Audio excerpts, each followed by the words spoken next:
The anime industry is a place of opportunity for many creators to have the chance to see their creations gain an animation form.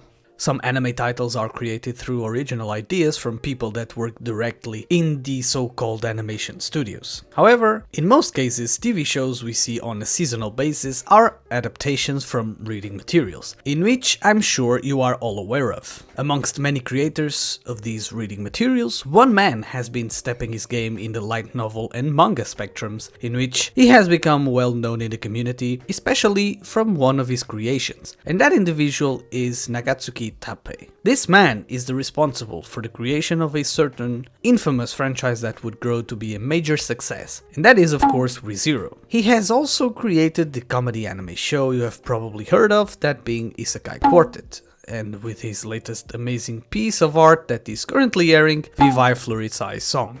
Like many in the industry, Mr. Tappei started out as one regular writer of fictional stories. He began writing ReZero back in 2006 as an online series, and the main reason behind the foundation of his franchise was because he wanted to create Emilia. For him, this main character stays in the top as the best character of the series. Oh, by the way, did you know that Mr. Tappei for a while he used to work in a meat shop and from time to time as a cashier as his full-time job, and in the evening he would use the inspiration he had gotten from his daytime job to focus on his writing projects, including ReZero. Back when the first season of ReZero was in the works, Mr. Tappei supervised the production of this anime to make sure the adaptation was still be in sync with the reading materials.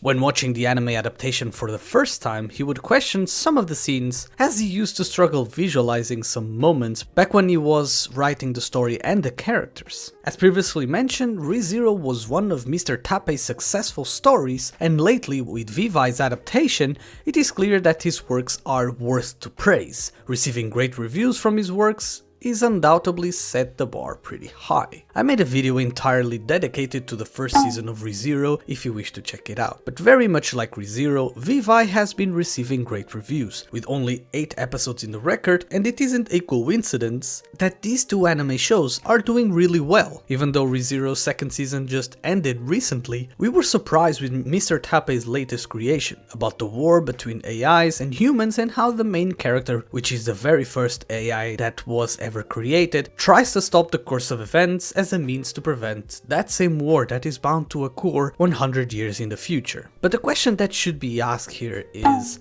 why are Mr. Tappei's creations so amazingly well made? Well, one thing these two franchises have in common is the authenticity of the premise, combining with an amazing execution in its presentation. When it comes to ReZero, it became notorious for successfully illustrating Subaru's variety of emotions, while carefully presenting his concerns, his feelings, and his realistic behavior at the brink of death, and how he'd be able to slowly surpass the obstacles that were in front of him. All of this while throwing into the bowl of elements that comprise this story a lot of plot twists while presenting a big cast of interesting characters. And the anime adaptation only enhanced this amazing story with consistent anime elements such as the design, the audio, the soundtrack, and great illustrations overall. With the introduction of Vivai into the anime scene, people were excited for it as they knew that Mr. Tappei was the original creator, and so far it has been an amazing experience. For example, one thing I noticed when I first saw the key visual for this anime is the way some music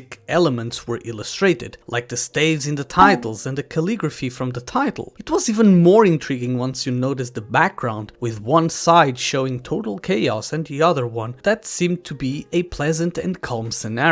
At first I thought it was all about music, and oh boy, how wrong I was about this. And these small twists that Mr. Tappei introduces is for me one of the things I really enjoy about him as a writer and creator. We are then introduced to something completely different, an AI that tries to save the world, an AI that sings nonetheless, and then a teddy bear being used by an individual that went back in time to help her stop this war that will probably happen. Even though we don't have as many emotional moments in Vivai, I am loving this story simply because I enjoy the premise and how easy it is to follow overall. It is interesting to see how Diva, the main character, develops in the story, since, well, she's an AI in this world, AIs don't really comprehend or have, for that matter, any human emotions or any emotions in general. Vivai had only one role: to be a singer, and to make people happy. And since in this world only one job can be attributed to each AI, it was for me exciting to see how Matsumoto, aka the teddy bear,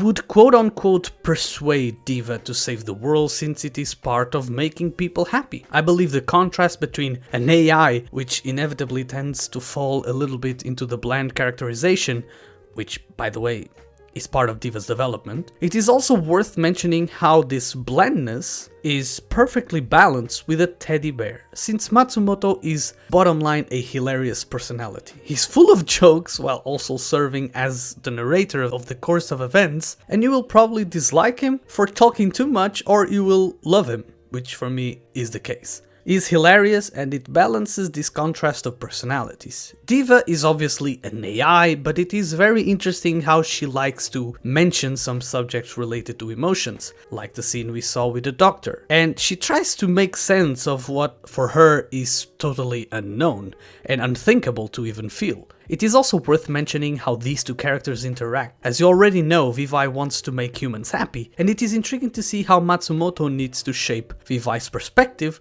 since, well, people will have to die in the process, and it is all about these small details that make me so excited to see the continuation. Like in ReZero, Vivai has a lot of themes that are thrown at you. You have politics, you have terrorism, you have ideologies, and many other dark themes that inevitably catches people's attention, and giving a big touch of realism about eminent things that will happen, like the end of humankind. I cannot praise Mr. Tappei's work without mentioning once again that the anime adaptation has been very successful in enhancing this story, and all of that is thanks to Wit Studios. They were able to create amazing illustrations, and boy, the fighting scenes were amazing, they were well presented, and they had very clean animation overall. Mr. Tappei has always found ways to captivate a large portion of the viewership, touching upon interesting subjects, while creating interesting plots and amazing characters that then develop through the hardships they must face,